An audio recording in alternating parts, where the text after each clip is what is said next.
Money in the Bank, man. We just finished watching that turd fest. And really, that's being harsh because we expected it to be a turd fest.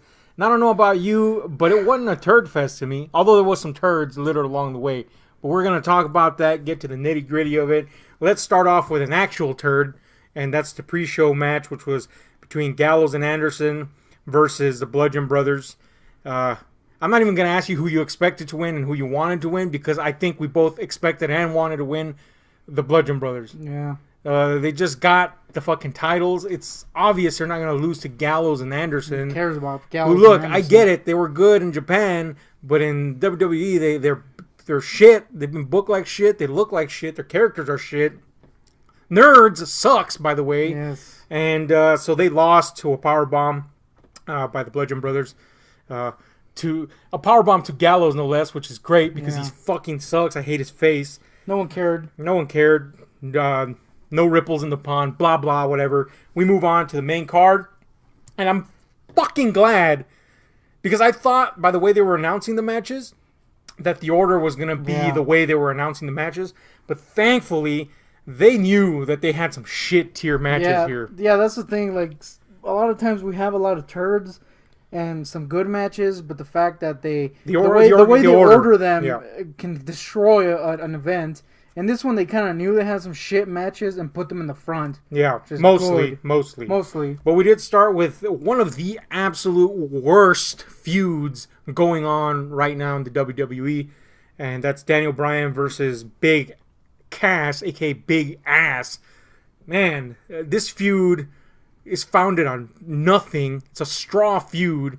Literally, fucking playground shit. I'm taller than you. I'm in your shadow and I'm jealous. Bullshit feud. I mean, we're used to this kind of garbage, but this is spectacular amounts of garbage. The only saving feature is that Daniel Bryan is in this feud, and I think universally he is beloved. I know we do like him, and I mean, it's pretty obvious everybody likes him. So, who did you expect to win? I think, like me, you expected Daniel Bryan to win, and you wanted Daniel Bryan to win. And guess what? Big Cass. Guess what? He won, proving how useless this fucking feud is. It's already happened twice. Like, why is this still going on? So, in case you didn't see it, Daniel Bryan applied the heel hook to Big Ass, and Ass tapped out. Just like last time. Instantly. Again, totally negating the existence of this fucking feud and how long it's gone and how stupid it is. But I gotta say that despite how awful this feud was, this was a way better match than last time. And it had to do more with the fact that Daniel Bryan was allowed to shine the majority of the time. And I just like to see Big Cass suck. And he sucked ass in this match. Really, he was carried by Bryan's prowess. And but it wasn't like he just sucks as a wrestler and that's it. It was more like the character sucks. So, good. Fuck it. I hope this ends the damn thing. Yeah. But I gotta say, despite me hating this feud, me hating Big Cass, the match didn't disgust me. And the right thing happened at the end. And hopefully that's a nail in the coffin. What's your thoughts? The fact that this feud exists just disgusts me. But yes, like you said, the fact that they let Daniel Bryan carry the match and had the spotlight on him mostly didn't make me want to die.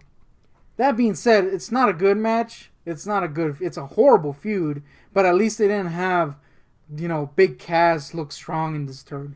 So I can live with it. Now, the only problem with this would be if the feud continued. Yes. This better be the end, because if this is the end, then that's ludicrous. Fine. Yeah. That's fine. So anyway, it was fine considering the fact that it's based on complete garbage of a feud. Shouldn't have been in the card. Shouldn't have been on the card. Should have been whatever. It's garbage. We all know it's garbage. But anyway, the next match was... If the Big Cass Daniel Bryan feud is the second worst, this is the worst feud possibly in the history of fucking WWE. It's so bad. And it's Sami Zayn's super confusing feud against Bobby Lashley, a man they have already killed. Mm-hmm. They brought him back. He had momentum from the Indies. He's dead. He's dead in the water. Who cares anymore? They've made a joke out of him. They've refused to focus on the things that make him interesting. Instead, they've given him the mic and destroyed him. It's terrible. And the feud, It's a non-feud. It's so bad. Why did Sami Zayn all of a sudden have a thing? It's like every week they try to out-cringe themselves. Yes, and they've succeeded in doing that somehow.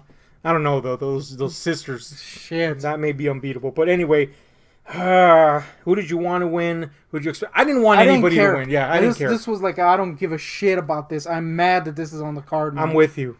If I was willing to want to give somebody the shot, it would be Bobby Lashley. If anything, to get him the fuck out of this feud and maybe give him a shot. Yeah. But I think his shot's dead, honestly. I think he's done. But whatever. Anyway, he's the guy that ended up winning. With basically amounted to 2 vertical suplexes to Zayn that took him out. It was a pointless match. Yeah. It was utterly pointless. And it was even more pointless to make Zayn seem competent if the whole idea is that Bobby Lashley's this monster, this athletic beast, which he is. Why would you make... I don't understand, man. This thing should have been it's done. It should have been like a second immediately. Long. Yeah. Shouldn't have been on this card. But I guess it was. But either way, we lose because Sami Zayn shouldn't be buried. No. But now because of this, it's like, who cares about this, man? Who cares about either of these guys now? Because but at least we know. At least we know Sami Zayn can bounce back. Yes. He's got enough. Lashley, I think, is done. Yeah, Sami Zayn has charisma. He's got things. So him losing would have been fine. You know what I mean? Like right away, he would have bounced back from that. But shit, no, they made this a whole match. There's nothing interesting. I don't even recall. I don't remember this match. I know it sucked. That's it. It was terrible. But hopefully this will end this thing because both these people are dying in the water because of this crap. This is probably the worst match of the night. Never mind. Never mind. Anyway, the next one. About that one. The next one is, I know, a match that interests probably plenty of people, but it certainly doesn't interest me, and that's Elias versus Seth Rollins. It was for the IC title, and I like both these characters. They've grown on me. I just think there was zero momentum behind this match, and it was all the backstory was almost as weak as these other 2 previous matches. To the point that I was actually had to ask, wait, why are they feuding? Yeah, even though I knew. And anyway, probably like me, you didn't care, or you didn't. Yeah, so we didn't have any investment in this. But I guess I would have been fine with either one, but I expected Seth Rollins to win. Yeah. I mean, he's on fire right now. Really, I think this feud was dampening the fire. So I hope this ends it, and he can continue to do what he's doing. But anyway, it basically ended with a roll-up to Elias. There was an exchange of roll-ups between the two, and it looked like, either one could take it. But Seth ended up using heel tactics by holding onto his tights in the roll-up and won over Elias. I gotta say, the match ended up being a whole lot better than I thought it was going to be. I mean, both the guys are capable, obviously, but Elias looked really good. Going in, Elias looked really good throughout the whole match, and it amped up to the point where it definitely looked like Elias could win, and it would have been completely fine story-wise. So that was good for Elias, and then I think the only detractor would be that Seth Rollins didn't look as capable as he has been looking because he had to kind of work down to Elias's level. So, but I gotta say, the match was very entertaining, and it definitely amped up. I wouldn't say it started slow, but it definitely amped up in quality. Yeah, and it was actually a pretty good match. Yeah, I'll agree. Like I said, I didn't care about this feud, didn't care about this match at all. So the beginning seemed a little slow. I don't know if it was just because of that, but it did end up being pretty good towards the end. I wouldn't even say towards the end. Towards like the middle, it started picking up, and it actually being an okay match, surprisingly. So I'm sure anybody that had interest in this feud was pretty satisfied with the results. And both of the guys came out looking good, so that's cool. And next was the women's ladder match, and I got to say, right here, probably the women as a whole, in terms of the whole event, took the night away. Yeah. For me. Okay, you agree too. But this was probably the shining moment of the entire event, in my opinion. And anyway, the women's ladder match was, of course, for the Money in the Bank.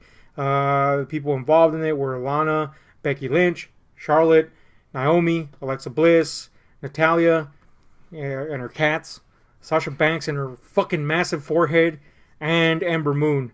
Now, I said as we went into this match that I wanted either Ember Moon or what's her fucking Booty name? Lynch. Or Booty Lynch to win this. And, you know, I'm flexible on that.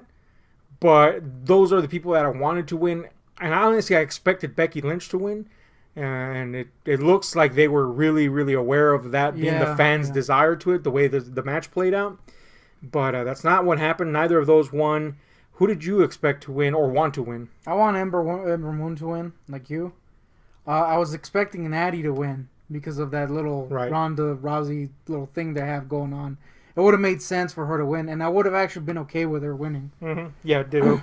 Really, I would have been okay with most of them winning, except for Sasha and Naomi, namely, and Lana, you know, because Lana's still pretty fresh. Obviously, I don't think there was a chance in hell that they were going to give it to her.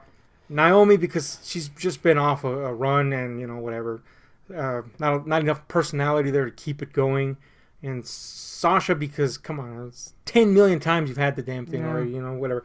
So, but definitely the results we got were kind of unexpected, I'd say. So it basically ended with, as usual with these ladder matches, you know, people going up and down. It usually bears down to 2 or 3 people going for the final reach for the case. In this particular case, it was Becky and Alexa. Becky was thrown off the ladder onto another ladder that was set up in the corner, and Alexa took the case, which was pretty unexpected. And at first, I was kind of at odds with it. Again, yeah, me too. Not because of Alexa, but because of where potentially things were going. The thing that worried me was that we're just going to go back to the Nia Jax Alexa feud, which, you know, already just barely ended. So that's what I was iffy about. But the result was cool. It was just that was my worry. Yeah, the thing was that this win depended on, like you said, the results of the Nia Ronda Rousey fight later. And because of that, the landscape could go one way or the other, and we didn't know those results yet. Yeah. So where were we? Where could this lead? So a lot was up in the air, and shockingly, it all came full circle later. I mean, this was some tight-ass storytelling, but we'll get to that when we get to that match, the Ronda Rousey-Nia Jax match. This fucking match was out there, man. These fucking chicks put themselves out on the line, period. Insane amount of spots coming in from everybody took a fucking bump that looked like hell, you know. Yeah, I'll say that this one, not to talk shit about the men's ladder match, but this one, or Money in the Bank match, this one kind of put that one to shame when it came to spots. And just the way it was constructed, it was much more tight. Yeah. Much better put together. There was no like lulls or anything. It was just constant action. Yeah. In a good way. It definitely looks like they spent their time choreographing and timing everything. So, yeah, like you said, just a constant rotation of characters and action doing what they had to do. Everybody looked good. Like even Lana, who's not great in the ring. She's gotten better, of course, but she actually looked good in this. Natty looked really impressive in this, surprisingly. Yeah. I mean, we know she's a good wrestler, but everybody looked good in this, which is good. This one puts the first Money in the Bank match to freaking shame. Yeah, they definitely made up for the embarrassing end to that. Yeah. But the point is, it all just gelled so well together, and most pressing for me was how exciting it was. It was just like relentless excitement, and it's much more painful to see women take bumps like this because men have more muscle structure and a lot more fat cushioning and all that junk. These chicks are basically skin and bone. I mean, obviously they're muscular, but not to the degree of men. Skin and forehead. So they're taking some serious bumps off the ladders, especially. Like Sasha being dropped onto that ladder was pretty brutal. Freaking back. Yeah. Lana even got a little action in there a couple of times, giving and taking. Naomi was really good in this too. Yeah, everybody looked fucking amazing, man, and there was enough spots for everyone to get a good, amount of time in. Fast paced, brutal, surprisingly. Yeah, man, this is probably my favorite match the whole night. I'd have to say that's I think so. I think so. I think this one's way better than the men's match. And I was a little worried. I was like, man, where are they going to go from here? This is a pretty high spot, I thought. Yeah. So no matter what followed this match, it was going to be there was probably going to be a dramatic drop in quality comparatively, unless they really pulled all out of the fucking stops. And nope, sure enough, it was a fucking dramatic drop in quality, because the next match was Roman fucking Reigns versus Jinder Mahal in the feud that nobody cares about. And let me tell you, the audience made sure everybody in the world knew that they didn't give a fuck. They were chanting for everyone except for the match. Like, we got some chants in there. The thing is, it became immediately obvious that they had muted the volume of the audience, because one, all of a sudden we went from massive boos immediately to the most blurred, muted sound ever, like a muffled. I'm not aware of any people that make this sound when they're displeased. So I do. Well, yeah, you're a squid guy, but the point is, yeah, man, it was pretty obvious they were, doing something with the sound, tinkering it, especially right after this match. When we went to the next match, the sound went back to normal. That was the biggest thing that I had to point out, is like pretty cool when you can hear every little thing in the crowd now. Yeah. But before that, it was pretty hard, and you would see people yelling in the crowd and you couldn't hear it. The thing is, the chants would still break through. Yeah, eventually the crowd just hijacked the show and started chant after chant. All chants of all kinds got their fucking time in the limelight, and there was no amount of filtering short of absolute silence that could keep their displeasure at bay. That says it all for that match. What a complete fucking waste of time. Yeah. For us as viewers, for both these fucking wrestlers, who gives a fuck? Yeah. The only reason they're throwing Jinder against Roman is to try to make Roman look good. And, it's now you just got two people don't like. Yeah, it's not working. So what's the end game here? It's not going to work, and you're still trying. So, despite the fact that we had freaking Big Cass and Bobby Lashley, if I could cut one match, and, this would be it. And put the thing that was supposed to happen, the freaking tag teams, Money in the Bank. This should have been cut, and they should have put that in there. And even though, look, I may be wrong, I wasn't keeping time. It felt long. It felt fucking long, like eternally long. For all I know, the Bobby Lashley thing went on longer than this. I don't know, but this one felt the longest. Even though it went longer than it should have, the Lashley one, it still felt short. This fucking piece of shit just went on, and they just kept teasing an end to it. Yes. And Jinder had a Singh, the one of the Singh brothers, Sunil out there, faking an injury and interfering, and it was like, man, that's only gonna prolong this thing. And it just kept going and going, and who gives a shit anyway? It ended the way you expected it to win. Roman Reigns winning with his lame-ass spear to everybody in the planet, by the way. And then he wins, and nobody fucking gives a shit. This is the worst match. It's absolutely the bottom. This is the pits, man. This is horrid. Who cares? Who cares, man? This is an enragingly bad match. It makes both of them look bad. And I have nothing against Jinder. Yeah. He was put in a spot. I think, considering that he was put in a spot, he's doing well enough. But yeah, like you said, who's this helping? Yeah, but Roman, I think, is beyond help. I get the reasoning, like, oh, everybody hates Jinder, let's put this guy. But it's not working. They both it's just a ball of hate now. Yep. And so both of them suffer from this. Who gives a shit? This match is a complete waste of time. I don't give a crap. God knows what's going to come after this. P.S. Now you've completely discredited Jinder as a contender. No. Because he's won nothing since he came back. Since he's come to Raw. So what now? You don't even have a bad guy now. And it's not even an impressive win for Roman, because this guy's won nothing. Yeah. So nothing was accomplished. It's fucking waste of time. Anyway, we went from that complete chasm of everything, black hole of charisma that was that fucking match, to Asuka versus Carmella, which I honestly expected to be ass. Because, come on. I thought it was ass. Let's face it, Carmella is not a great wrestler. Yeah. I didn't think it was ass. I think what happened made absolute sense in the long run. But we'll get to that. Who did you expect to win? Who did you want? Well, I know who you wanted to win. I expected Carmelo to win, but I expected it to happen the way it did. I just hate the way it happened. Like, the way they pulled it off was shitty to me. Elaborate. But you know, it made Asuka look dumb. Her just standing there looking at the freaking at a little guy in a suit. That's clearly a guy in a suit. Why would that stop anyone? We've seen this before, and every time I dislike it.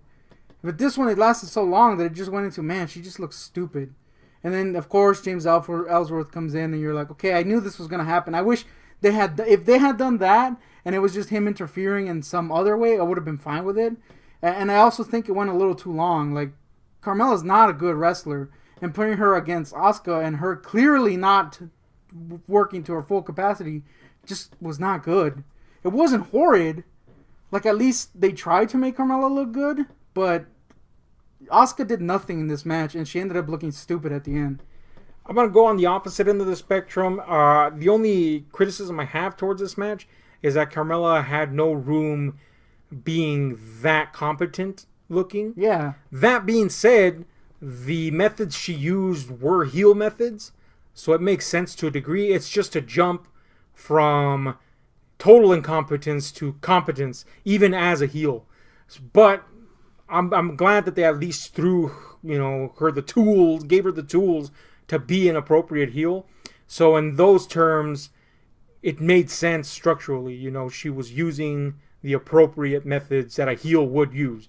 I just think about the complete jump in logic from one point to the other. Like, she's a fool 1 second, but now in this match, she can all of a sudden use all this stuff. However, that's where I think the Ellsworth thing kind of pays off, because it gives the idea that Carmella has, pokers in the fire. That she's yeah. That's what I'm fine with. Like, if they had just brought him in, maybe even just shortened the amount of time where he just stands there and freaking Asuka's just looking at him stupidly, it would have been okay. Or if he had interfered in a different way, it would have been okay. I'm fine with Ellsworth coming back and interfering. That it makes sense, and that actually is good for Carmella. The way it was pulled off, I thought was lame. I don't mind it. Like you said, this is a thing that's happened before. Thing. And as that is a story device that can be utilized in a certain way. And I don't think it makes them look stupid, because wrestling as a whole is fucking stupid. It's about communicating something. And I think what was communicated there was pretty fucking clear. And that's what I liked about it, because it benefited the Carmella character, as it were. And I also think it was done as kind of like a fan moment, like a fan-pleasing moment to bring Ellsworth back. So while it was blatantly obvious what was going on, it was about that fan-pleasing moment, which apparently the crowd did enjoy. So in that regard, this is why I'm going to defend it. Because ultimately, because of the results of the women's ladder match, it's evident that Carmella has to remain holding the title, because they have to iron out what's going to go where, who's going to be involved with who. So she's a holdover title holder. And bringing in Ellsworth, suggesting that Carmella is more clever than she's been giving off, will add credibility to her holding the belt for a little bit longer. So I think that ultimately benefits the big picture, the long picture.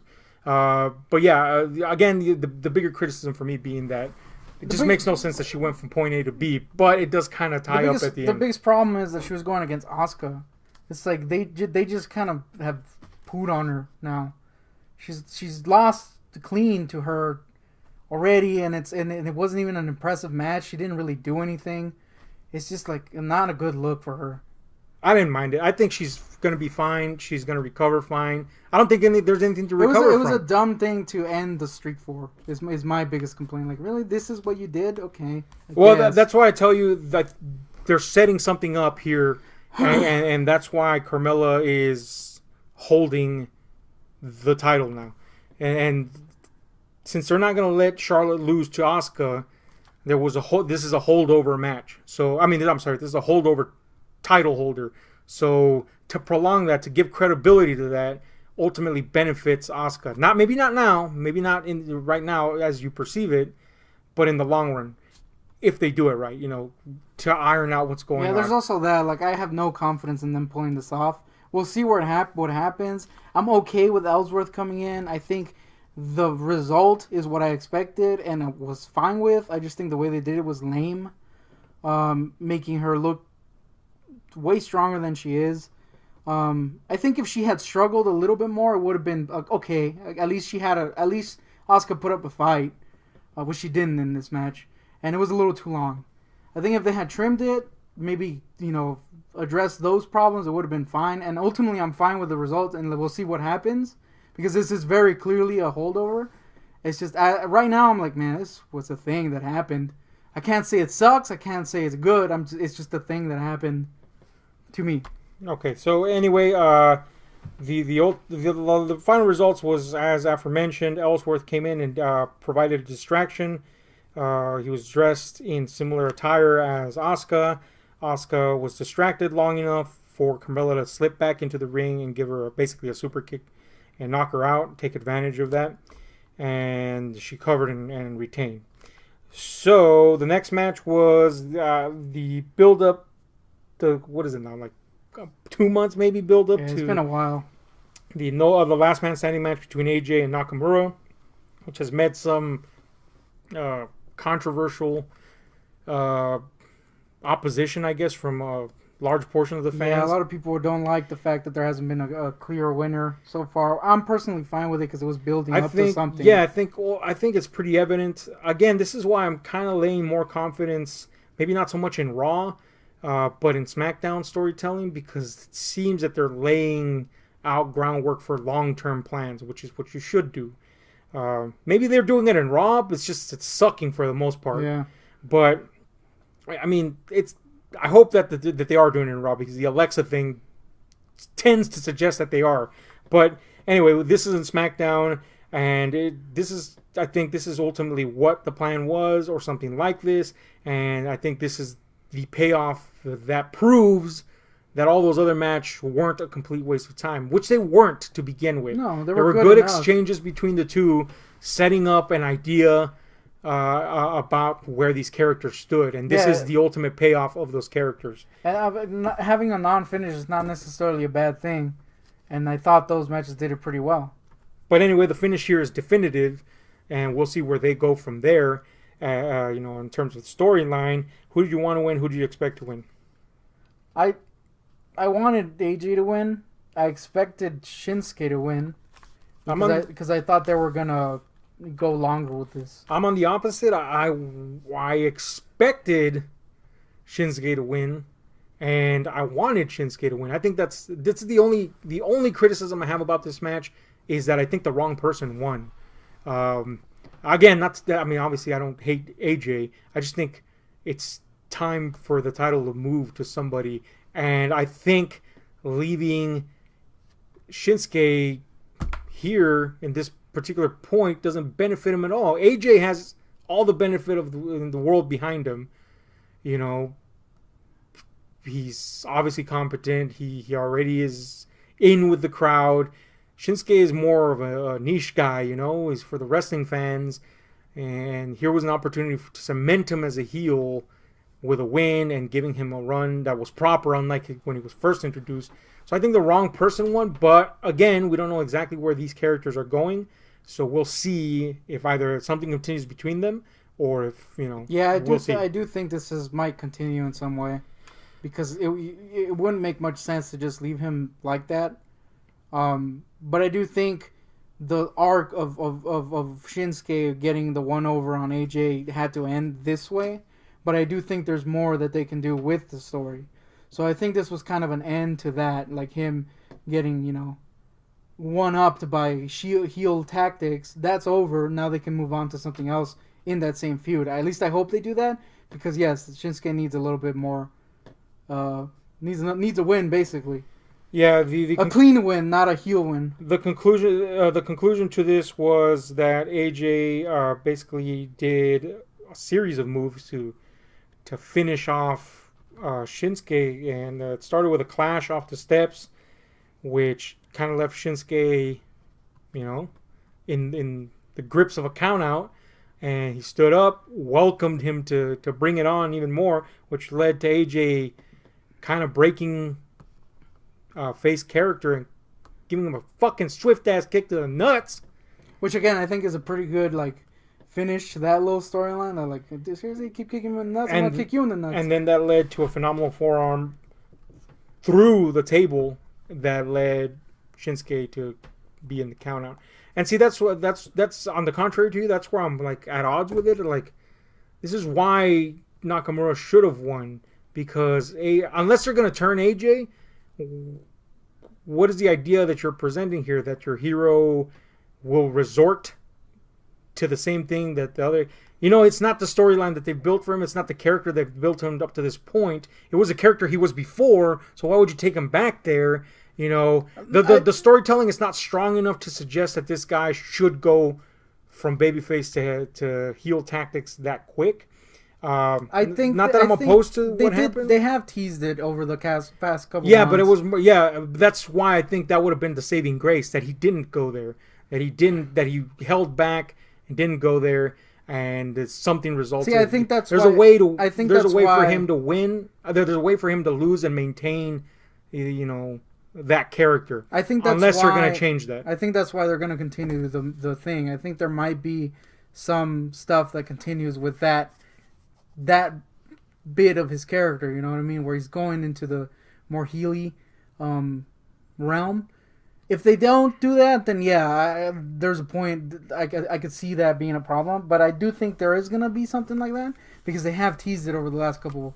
You know what I mean? He's gone to that before. So it wasn't just out of nowhere he's kicking nuts. It was hey, let me kick a nut again, I guess. And he was pushed to that point, so I guess there is a reason behind it. Yeah. That's not to say I'm not saying the match wasn't tight. It was.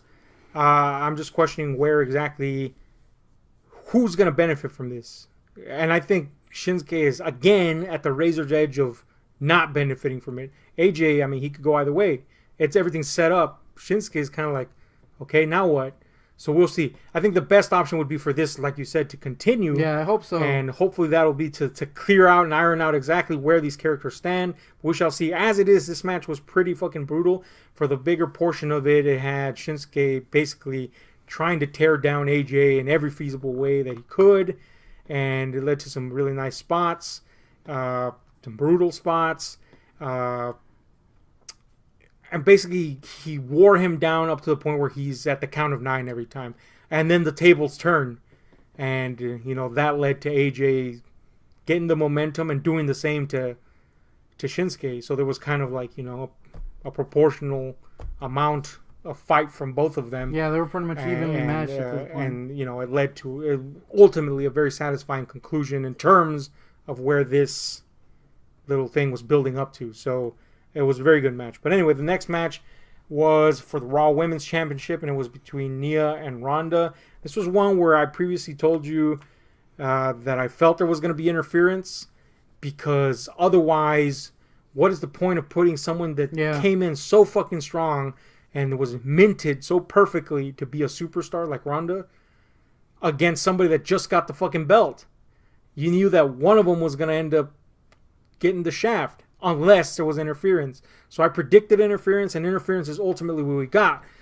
The way we got it, though, is what ultimately made the women's ladder match pay off all the more better.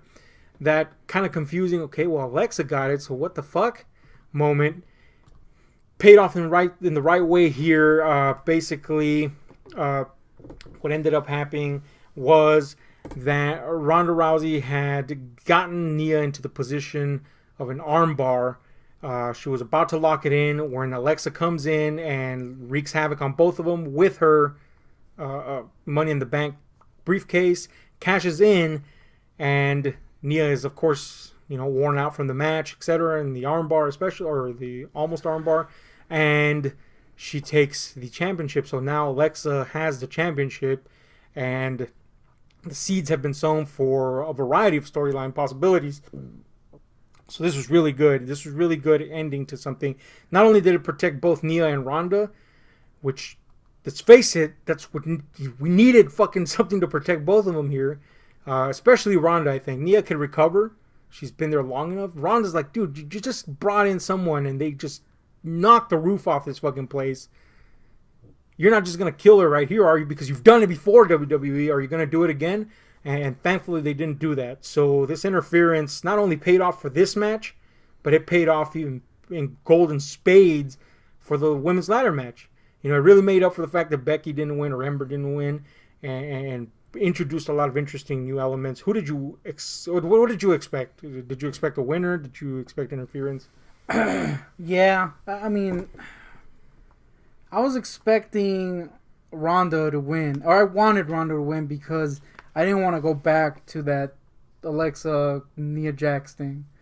I didn't expect this kind of interference, but I was maybe expecting some interference, but I was leaning more towards Ronda winning because of how sloppily they turned Nia Jax heel. I was like, this seemed like a sloppy way to just get her to lose the title and put it on Ronda. Yeah. So that's what I thought was going to happen. I thought, hey, they're going to turn this chick heel horribly and then give Ronda the title. That way a face doesn't lose the title. That being said, I'm kind of okay with the way this happened. I think this was a better ending. My proposition for an interference originally was I thought Stephanie McMahon was going to come in and interfere. Yeah, it would have made sense. Which would have made sense with the way she manipulated Nia to kind of turn heel. But it's Raw, so they're not concerned with the finer nuances of people turning heel or not. Yeah, or continuing storylines. So Nia's just a heel now, I guess. But anyway, the point is, you know what? Obviously, I wanted Ronda to win. I didn't expect that. I did expect interference in some capacity. But it was... If Ronda would have won, I would have been 100% behind it. Not just because I wanted her to win, but because of the way the match told a story. It was kind of like fucking excellent. It was kind of like a rise to earning that spot, basically. You know, as strong as she came in with that showing, they did make it pretty evident that the storyline they're trying to tell is that she beat a businesswoman, a part-timer, a virtual nobody, and that her skills don't apply to what needs to be applied to the ring, the wrestling ring. So they made Nia not only seem like the irresistible force she has seemed, strong, powerful, almost indomitable, but they made her skills almost impossible to overcome for Ronda. So at the beginning, especially, as the match, but really throughout the whole match, it was Ronda struggling to make her skill set work against Nia's skill set. And it wasn't working, and she was being ragdolled around. She's really good at selling, which was awesome. It really looked good. So if she would have won, the way it built up, it was like, holy shit, she's actually going to win this before the interference. If she would have won, that would have been fucking great. Now, I don't know how people are going to react to this match. I'm sure there's going to be people that are going to go, what the fuck? What happened? Or they're not going to, I'm not going to say they're not going to understand. But yeah, fuck it, I'm going to say it, because there's a lot of fucking people in wrestling fans are stupid as fuck. And granted, the product is stupid as fuck 95% of the time. But I think the story they were telling in the ring was pretty evident and pretty clear, and I think they both sold it very well. And I think this shows that Ronda can play on both sides. She can play the super strong and capable person, and she could also play the underdog. I thought it was really, really well set up. So if that would have happened, it would have been fine. I think Nia would have recovered and Ronda would have looked good.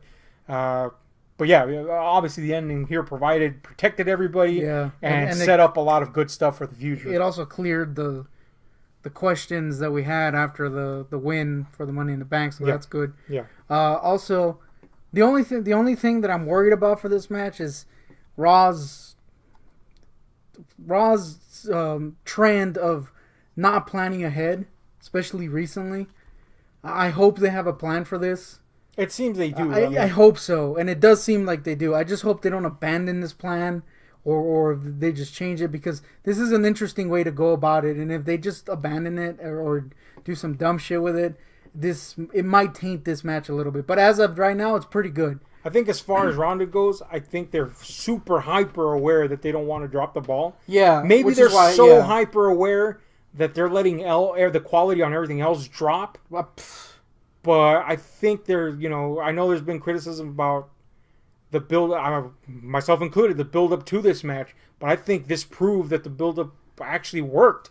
As scant as it was, as weird as it was, as sudden as Nia Jax's turn was, it ultimately worked for Ronda the most, oddly enough. I think the only thing that would have been a little more interesting is if they had kept it. Well, I mean, it was good with a match that we were almost got with Ronda winning and Nia kicking her ass basically. But would have been a little more. It would have and they do tease it at the end of this match. Would have been a little more interesting is that it was kind of a friendly exchange, and now they have a common enemy, which they do tease at the end, where it's like, oh, these two ladies now have, someone that screwed them over, basically. If they go that way, that can be really interesting. We'll see what happens. I'm kind of okay with the Natty thing not happening. That would have been interesting also, but this isn't a thing that they were building that, and then they kind of like swerved us and did this, which I'm okay with. And I do hope they have a plan.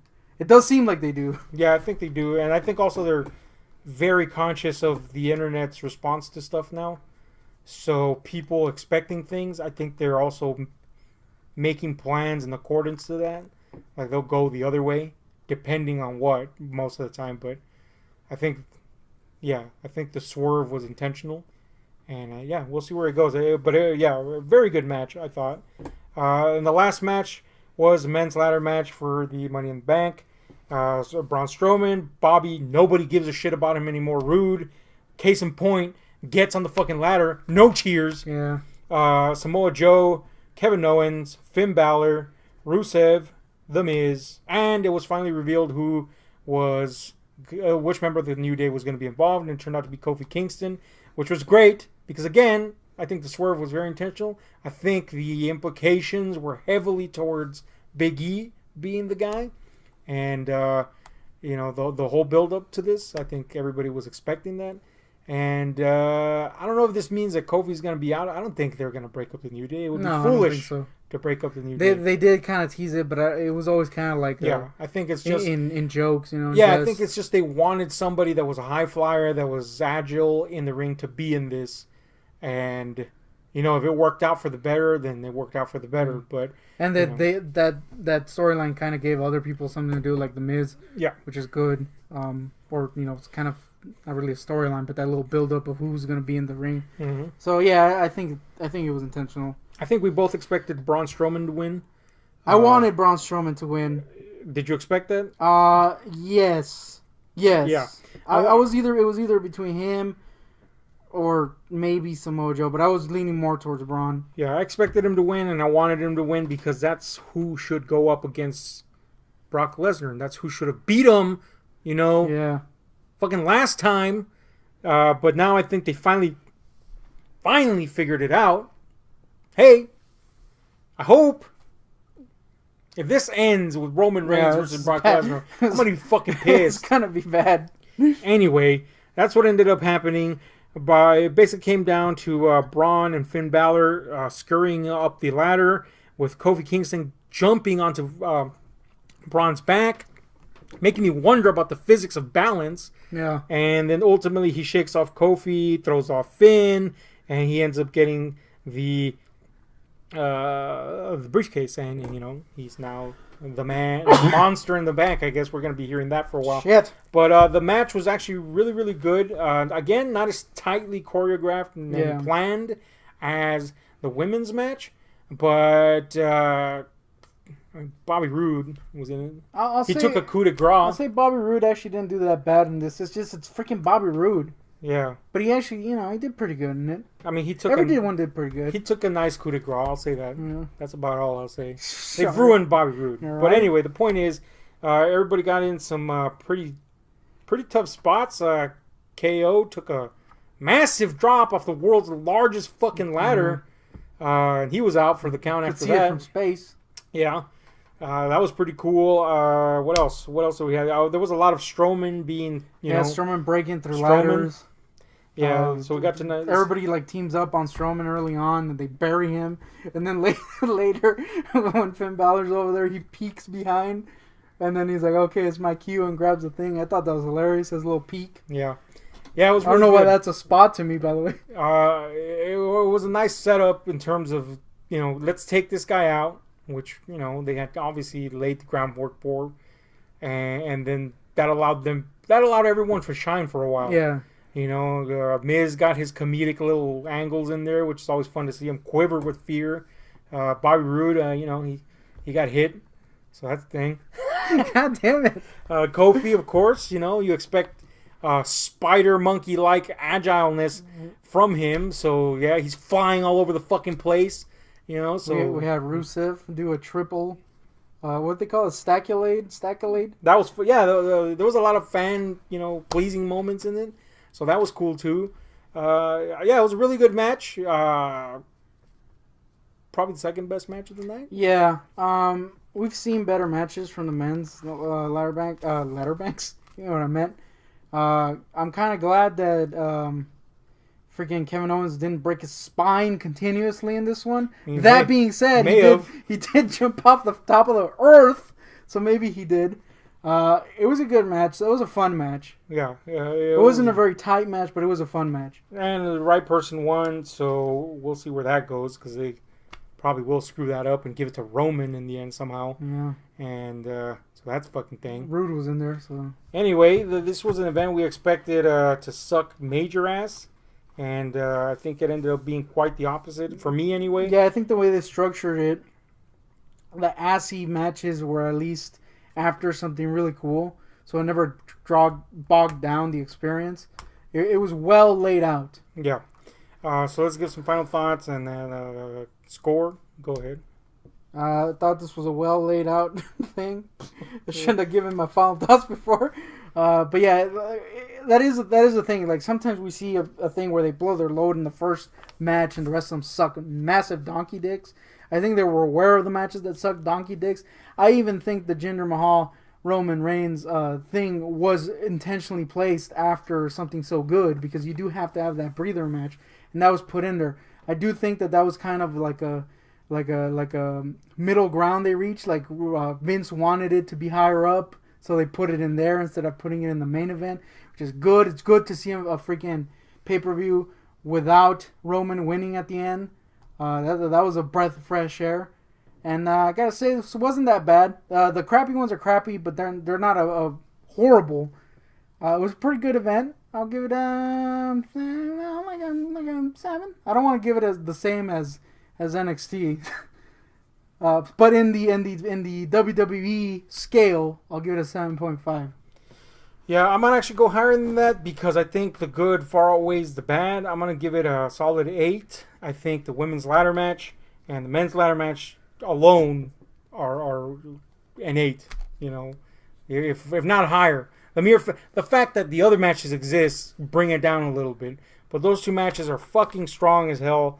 The AJ match versus Nakamura was excellent, and of course I absolutely loved the storytelling in the Ronda Nia Jax with Alexa interference thing. So I think those matches right there, those 4 or 5 matches were so fucking strong that it brought the grade way up. Had the other matches been as good, this would have been obviously a lot higher. So this was, it took me by surprise. I was actually really pleased with the event, despite the fact Roman Stankin' Reigns is still in these things. Yeah. And despite the fact that big cast, the shitty feuds hopefully will end here. Yeah, I'll say that if those matches weren't in this would have been a much better, actually pretty damn badass event. If they had put the tag teams instead of one of those, this probably would have been one of the best events. But unfortunately, there was some turds in there, so... It is what it is. But anyways, tell us what you think about this specific event. Hit like, share, subscribe. We are the Wrestle Ramblers, and we're out.